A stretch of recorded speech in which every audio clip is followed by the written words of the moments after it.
আগরতলা থেকে সাব্রুমগামী ট্রেনে সকাল আনুমানিক 7টা নাগাদ সাব্রুমের রামজি পাঠাতে রেলে কাটা পড়ে মৃত্যু হয় 38 বছর বয়সী সত্যজিৎ দের।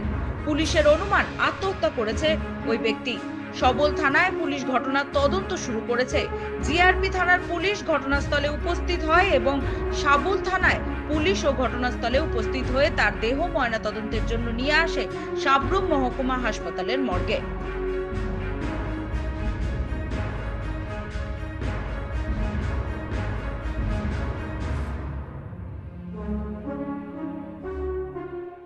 থেকে একটি ট্রেন যার নাম্বার হলো 75682 আপ, যে ট্রেনটি আসার সময় রেলের নিচে একজন ব্যক্তি যার নাম সত্যজিৎ দে, সে রেলের ট্র্যাকের উপর শুয়ে আসলো এবং সেখানে মাথা কাটা যায় এবং 2 টুকরা হয়ে যায়।